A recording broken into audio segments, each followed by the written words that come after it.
Hello, everybody, and welcome back to the realm. I am your host, the Goat King, and today we're taking a look at the Mystic in the Starfinder 2nd Edition playtest. And, first of all, let's look at this art. I'm wondering what god this character might worship. Maybe Zon-Kuthon? Those kind of spiky chains seem reminiscent, but, I don't know. I think this is supposed to be... There was a Sharon among the Iconics in 1st Edition, and they had a little test tube with a child, because that's how Sharon do. They have a little test tube with a really young Sharon, and spends years in the test tube before they grow up to be not in a test tube. Anywho, I think this one is supposed to be one that has been in a test tube for many adventures. Mystic. You are a conduit channeling the fundamental forces that connect and bind everything in the cosmos. You tap into that power to form deep spiritual bonds with close friends. You draw from this supernatural wellspring to empower your allies, restore their health when they're injured. By maintaining and nourishing your bonds, you tap into a cache of life energy you can call upon to supercharge your healing magic. Your powers take unique shape based on the connection you choose. Wisdom's their key attribute. 8 hit points, plus Constitution modifier, of course. During combat encounters, you cast spells to protect your bonded allies and defeat your enemies. You maintain the life energy in your vital network to heal allies. During social encounters, you offer unique solutions by approaching a problem from the perspective of your connection. When a disagreement or misunderstanding develops between members of your bond, you are often the one to help build bridges and heal their wounded relationship. Very much the mom friend. As you can tell based on the art, it's very much the mom friend. While exploring, you know the strengths and weaknesses of your bonded allies and help guide them to overcome problems. In downtime, you reflect on your connection to deepen your understanding. You enjoy connecting with your bonded allies, whether it's taking on the same side hustle or forming a guild in your favorite video game, or vid game in Starfinder parlance. Let's see, they're trained in perception, fortitude, and reflex. They're expert in will. They're trained in one skill determined by their connection, and a number of additional skills equal to 3 plus their intelligence modifier. Pretty standard. Trained in simple weapons and unarmed attacks. Trained in light armor and unarmored defense. Trained in their spell attack modifier and spell DC. And trained in their class DC. Let me check something, because I seem to... Let's see. That might be a remaster kind of thing, or it might be special about this and I'll want to check. Because I seem to remember... At least before the remaster, casters weren't trained in their class DC. The class DC was basically the spell DC but for martials. So let's take a look at, say, the cleric. Trained in cleric class DC. Okay, that is a... And let's make sure I'm not pulling this from nowhere. Let's take a quick look at the core rulebook and verify for the pre-remaster. Yep, pre-remaster, they were not trained in the class DC, so that's just a remaster feature of casters being trained in their class DC.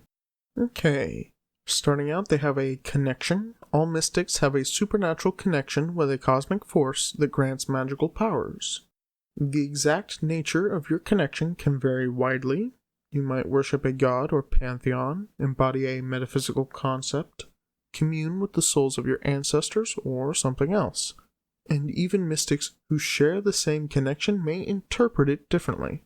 Your connection determines the type of spells you cast, and the spell tradition you choose spells from, the epiphanies you learn, your additional trained skill, and a harmony that usually grants creatures a special benefit when you heal them with your vitality network. Initial Epiphany. You discover the most basic truth of your connection. You learn your connection's initial Epiphany spell. Epiphany spells are a type of focus spell. It costs 1 focus point to cost a focus spell. You start with a focus pool of 1 focus point. If you're coming to this from Pathfinder 2nd Edition, that's going to be very familiar to you, because you're gonna know what focus points are. If not, It's like a separate pool of spells with points that you can get back from a 10-minute rest that you use to cast the spells. If you're just coming in from Starfinder and you've never played Pathfinder 2nd Edition, I would recommend it, since this is running on the 2nd Edition engine. Mystic Bond. You use your connection to form a bond between yourself and others, most typically your closest companions or those you'll be working with for a prolonged period of time. Forming bonds is different for every mystic, but always involves using a 10-minute activity related to the mystic's connection that requires you to be adjacent to the creature with whom you wish to bond. You can maintain a bond with up to 10 other willing creatures, and the bond lasts until you or the bonded creature are no longer willing to be part of the bond. You are always considered to be part of your own bond and don't count towards the 10 creature limit. You always know the general distance and direction towards other bonded creatures, and if they are conscious, unconscious, dying, or dead. This ability doesn't work across planes, including when in transit in the drift, and some special magical or technological effects might interfere with your ability to detect your allies. So this is cool. Obviously, it's going to play into some other abilities, but right now, even just that last paragraph there is nice. Vitality Network. Your soul supports a network of magical energy that connects and heals those in your bond. Your Vitality Network has a maximum capacity of 6, plus 4 hit points per mystic level.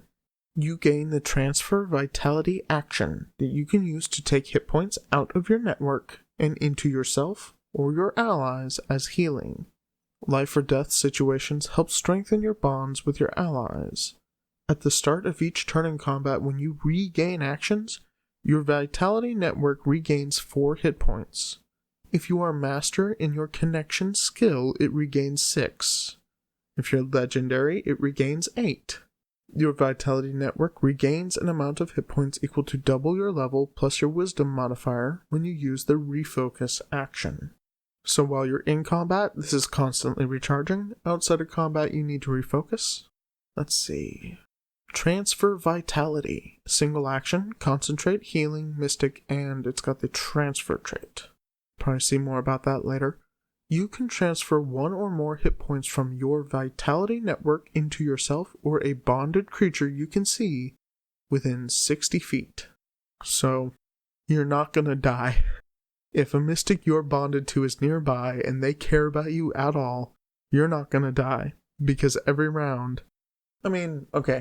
your wounded condition will still go up every time you get healed back, and that increases the amount of dying you get when you go down.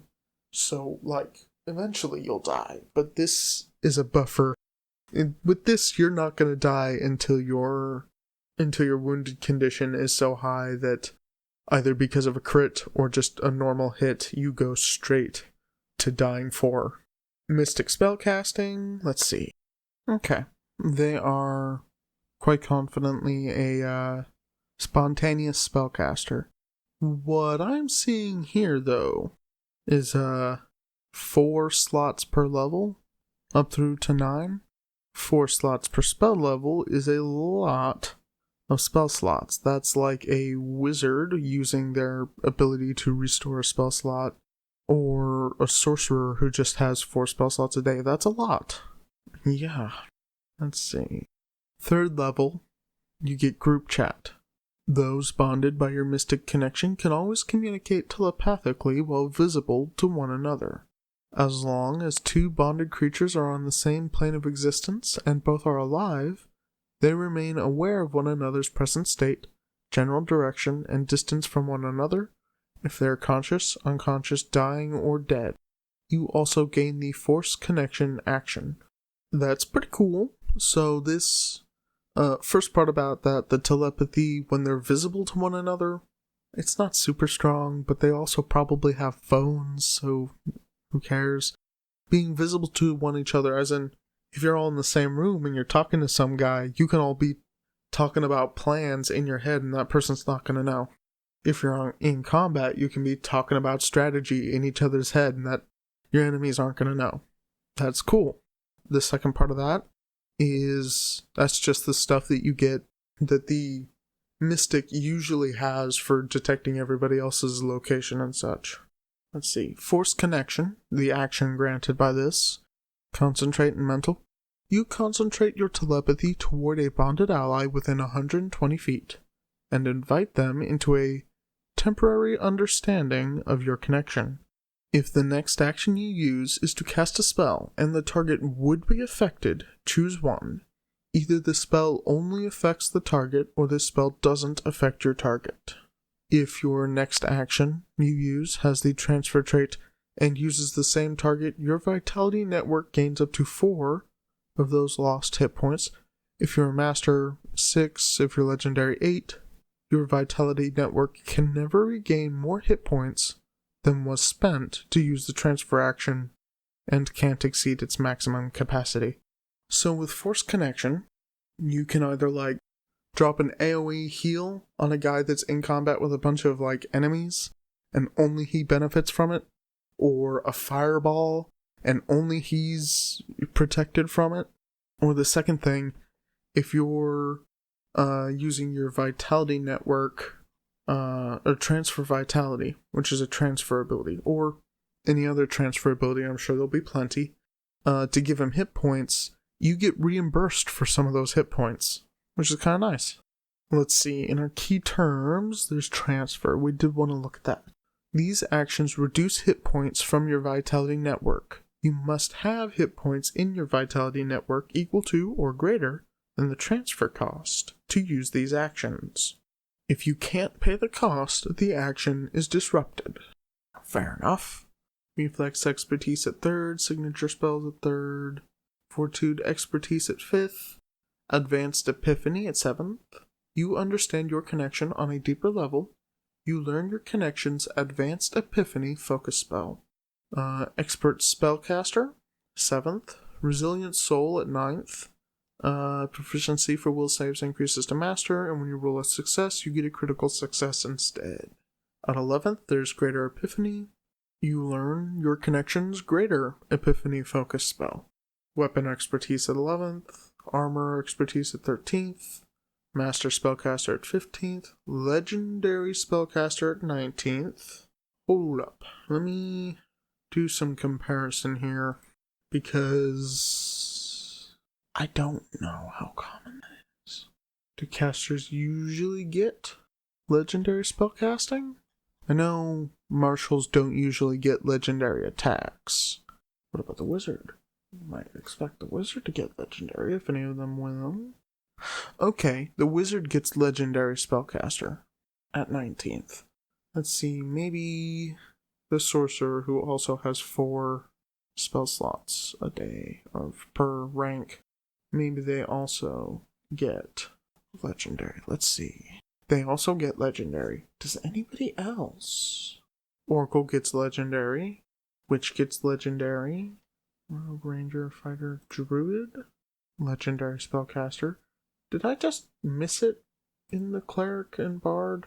Did they actually get it and I just... No, miraculous spell.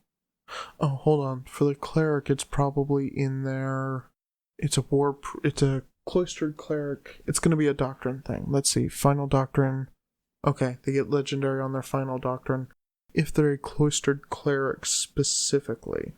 If they're a War Priest, they only get up to Master. The Bard. Oh, they get it too. Okay. Well, this whole tangent's probably going to be cut out, because that was a pretty normal thing, and I just had no idea. Resuming where we are, so Legendary Spellcaster at 19th, Perfect Harmony at 19th. You discover the ultimate truth of your connection and how it comprises the foundation of the cosmos. You learn your connection's perfect harmony. I guess we'll see what that is in a minute. Transcendence at 19. You are a true conduit of your connection and manifest your transcendence with powerful spells. You get a single 10th rank spell slot and can prepare a spell in that slot using Mystic Spellcasting. Okay.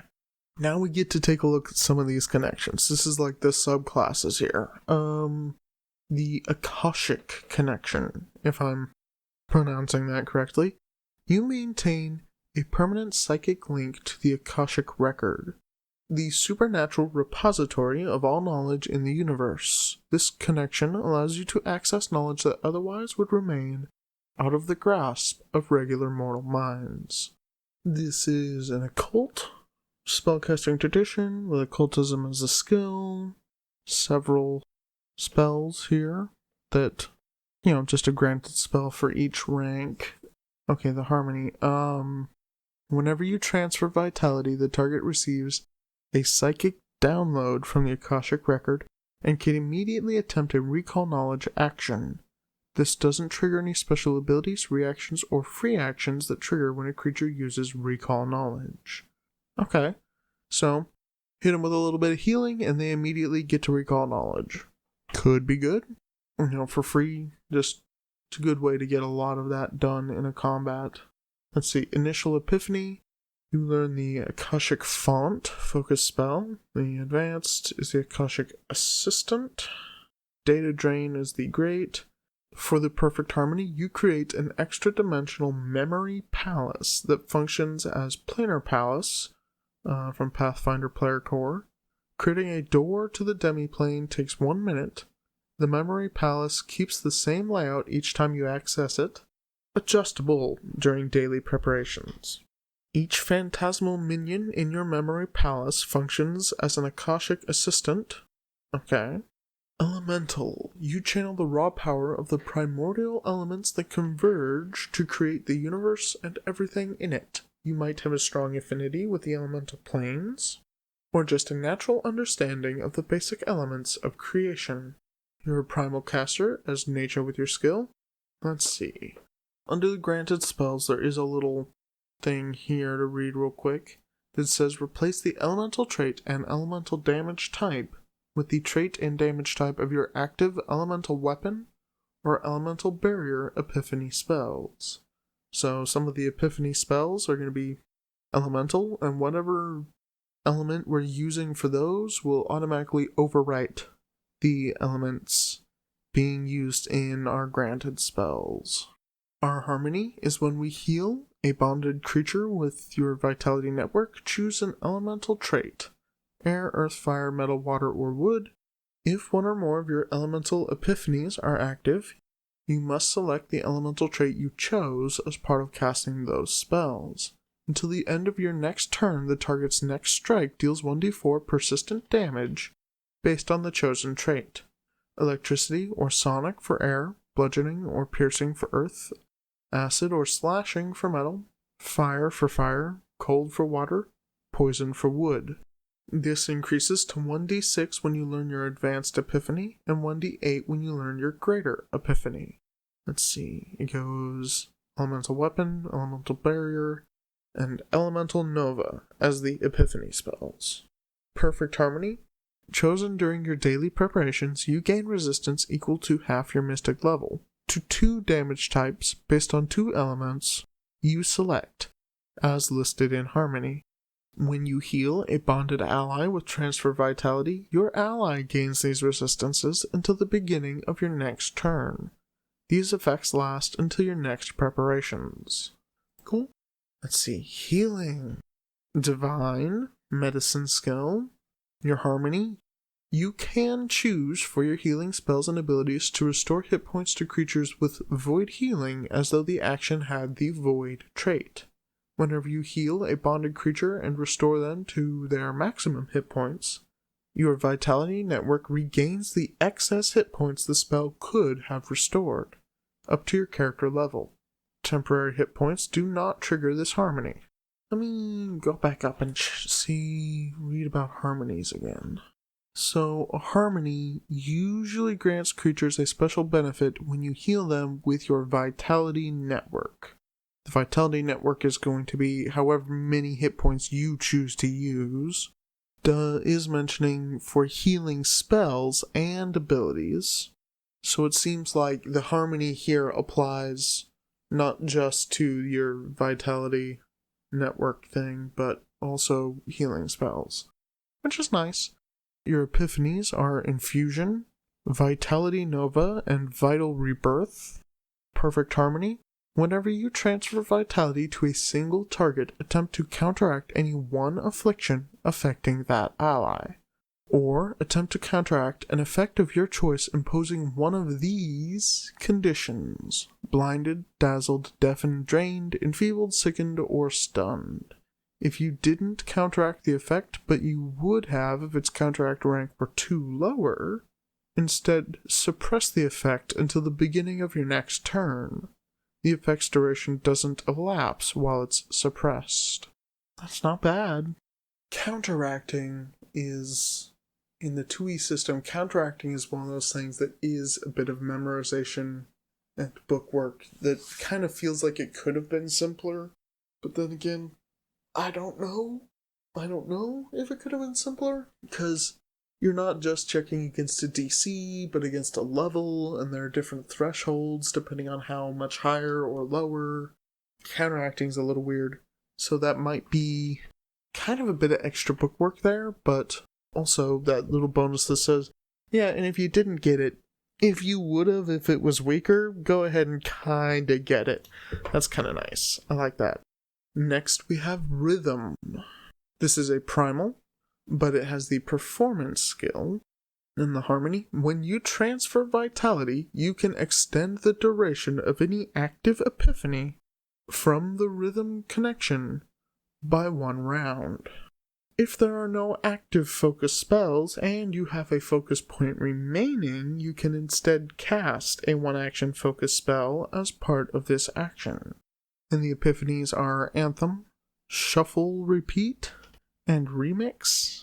And the perfect harmony: whenever you transfer vitality, attempt to counteract any one affliction affecting your ally, or attempt to counteract any effect of your choice imposing one of these conditions: clumsy, confused, controlled, doomed, fleeing, frightened, stunned, and stupefied.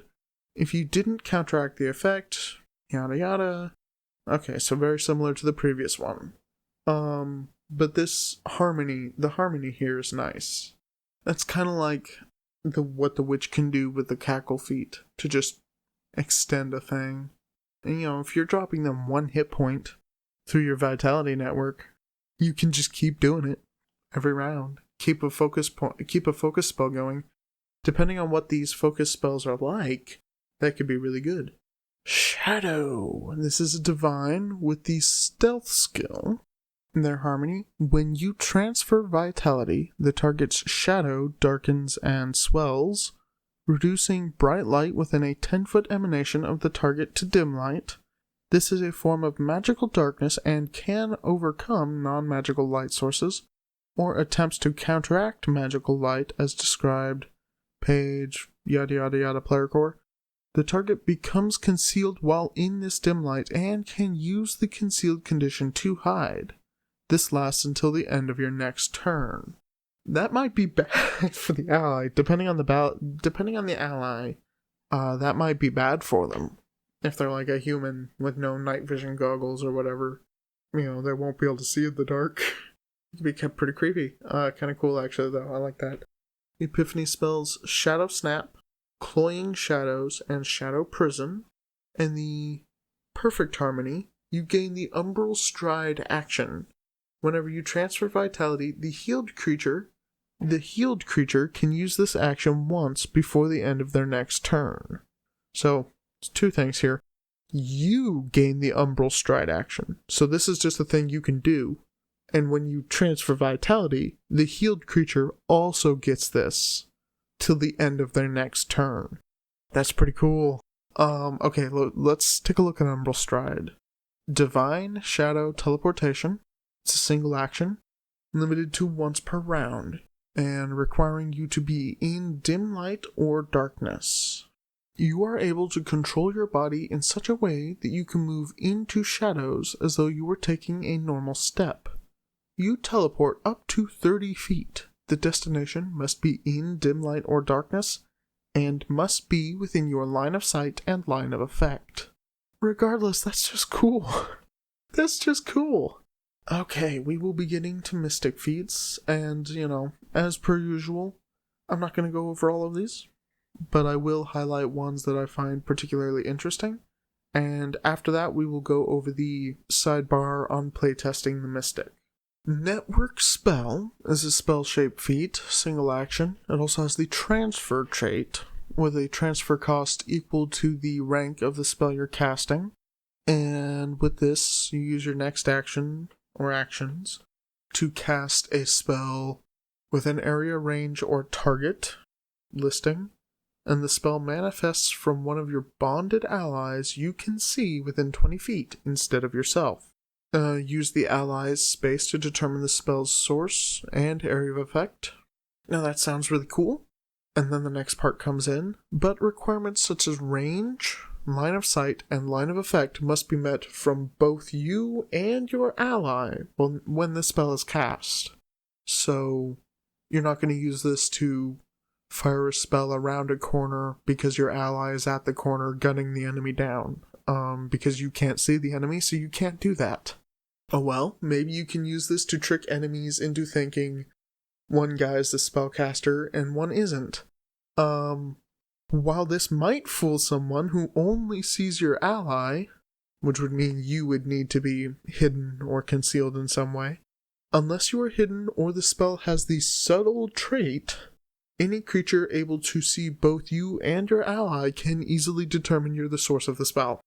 So you can't use it to play with the positioning of spell shots. It actually makes it more restrictive because both you and an ally have to be in range not only of each other, 20 feet, but also in range and line of sight and line of effect of the target of the spell. So it's more restrictive, but also you can't use it to be tricksy with spells unless it's a spell that's already tricksy, in which case, why are you bothering? I wouldn't take this feat. I'm not sure. Maybe there's some effect it does that I'm just missing in my reading that could be really interesting. I mean, it is a first level feat, so it's not going to be super powerful, but this seems like an active detriment. You cast a spell, but you have to spend an extra action to do it. You have to be close enough to an ally. You and that ally both have to have, all the line of sight and stuff, so it's more restrictive there. It seems like a waste of a feat, of an action. I don't know, unless you want to make, your ally the center of a fireball, but you can do that anyways, you just drop a fireball on them. Maybe if you're doing, say a 3-action heal, an ally within 20 feet, which would be within the 3 actions 30-foot emanation, you put it on them instead, because maybe some of your allies are closer to them than they are to you, and you wouldn't get them if you did it bubbled on yourself, but if you do it bubbled on your ally, then it'll get them all. There are some edge cases, I suppose, where this might be pretty cool, but it seems like a pain to use, and it seems not particularly useful, so this one's cool. Okay, cloud storage. Basically, it's a bag of holding, or I guess spacious pouch, or in this case, a null space chamber, but it's not a physical thing, it's an extra-dimensional space connected to your vitality network. You can interact to store items of 1 bulk or less into your cloud storage. That's the feat's name. Cloud storage, level 4, transfer cost of 1, so you pay 1 point out of your vitality network. A creature in your bond, and you are considered to be in your bond, and on the same plane can pay the transfer cost to remove an item from your cloud storage as an interact action. Again, just 1 point out of your vitality network, but that means you, any of your allies that you've bonded with, light years away, perhaps. You put a note that's right, hey, we're going to such and such place because your phone's off and we can't find you. Did you get kidnapped? And you put that in there, and they pull it out. And they're like, shit, they're going to such and such place. Well, I have been kidnapped. That's why I've been transferred light years away from where I was. So now I know when I escape, there's some interesting things you can do with cloud storage. You can also use it to get healing potions transferred around the group. You can keep cloud storage full of useful potions or elixirs or serums or whatever they're called in Starfinder. I think they're serums. Or other useful consumable items that nobody knows when you're going to need them, but it'd be nice to have them when and where you need them. And, pulling it out of the cloud storage is a single action, as opposed to, like, taking your backpack off and pulling it out of the backpack and then putting the backpack back on. So it's a quick way to have things like specific poisons, specific elixirs for solving specific problems, spell gems or spell scrolls. That's cool. I like this. Cloud storage is very cool. I want to look at the other level 4 feats, but it's so good that I think I'd always take it. Unless some of the other level 4 feats are just better, or also just as good but interesting in a different way. But the cloud storage is just really cool. After all, I've sat here for however long ranting about it. Extend Vitality at 4th level lets you use Transfer Vitality as long as a person's on the same planet as you. So a big range improvement on that. I don't know that it's super useful. Most of the time the party's really close together, but could be fun, could be cool. Especially if you get separated. I still think I'd take cloud storage though. I think cloud storage is a little better. Okay. Child of the Twilight Eclipse, a 6th level feat. You pick whether you're a child of light or a child of darkness.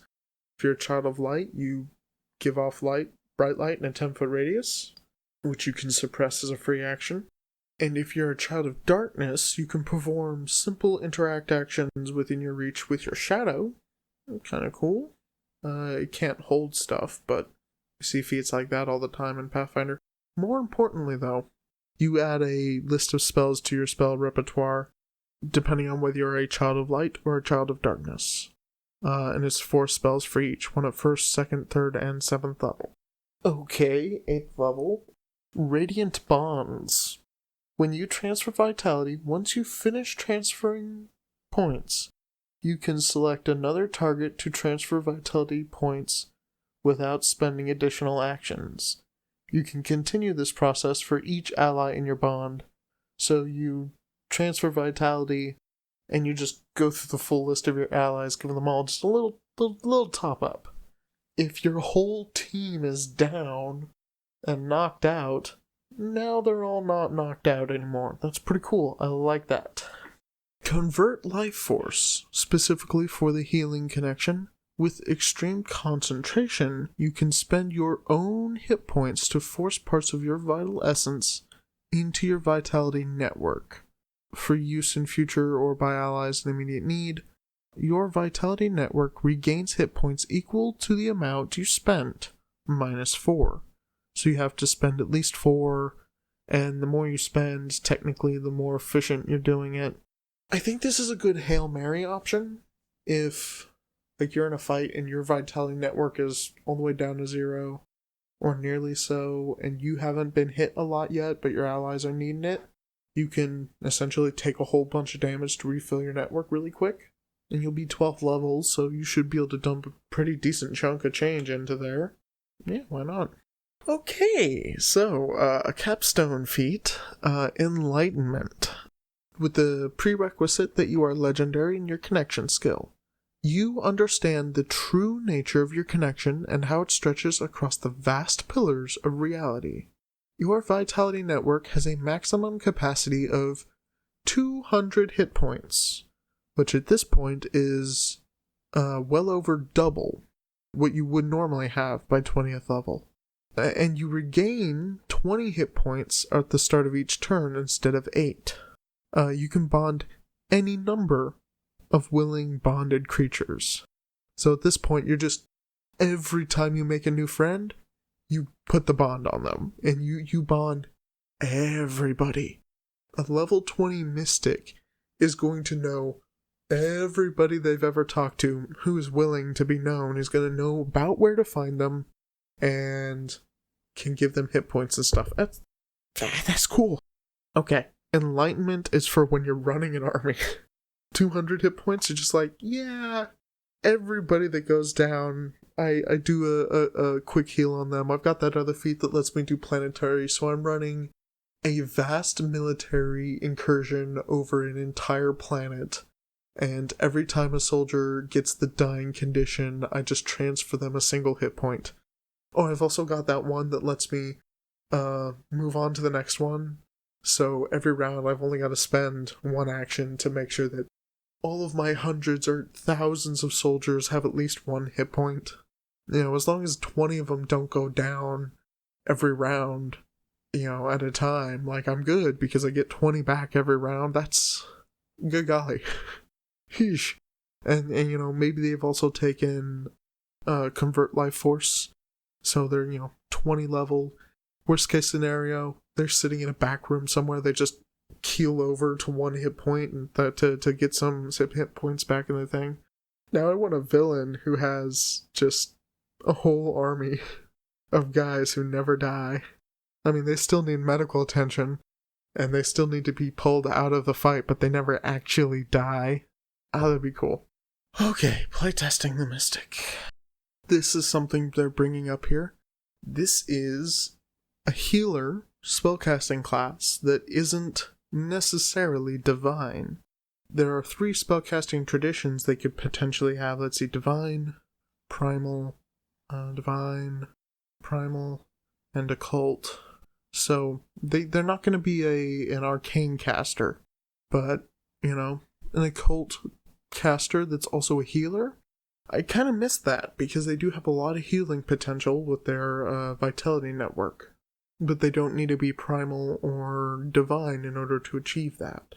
They also mention how they were using the vitality network not just for the healing, but as a fuel for transfer abilities. They wanted to mention that making sure that they're giving the right number of hit points in the vitality network to make that feel like you have enough to actually play, but not so many that it's a meaningless metric. That's something they're looking to ask about in the playtest. They also mention how the 3-action economy they found in early testing lets a caster be like, 2-action spell, 3rd-action gun, and get a lot of offensive output out of a spellcaster.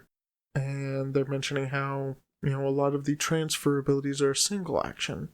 And they were thinking it might be interesting to have what they call a martial mystic, who uses their spell slots mostly for utility, and out of combat, and during in combat, they're swinging around like a Doshko or something. They're maybe playing a more mid-range, maybe they're not on the front lines, but they're playing a more martial offensive role supported by their vitality network inside of combat, and they wanted to see kind of how that plays out. Of course, another option was to not do the having a gun at all, and you mostly cast a spell and use your vitality network, and you are all magic all the time, which is an interesting way to do it. I personally thought a lot of the stuff in here is really cool. There's a bunch of these reactions. I don't think I highlighted any of them, but there are a bunch of these reactions that let you do cool stuff with your transfer abilities. Some of these felt really, really cool to me. I don't think I'd ever not take cloud storage at 4th level. It's just too cool. I don't know, that might just be a me thing. But some of these did feel to me to be a little bit on the, wow, this is really cool. I'd love it if this were kind of built in.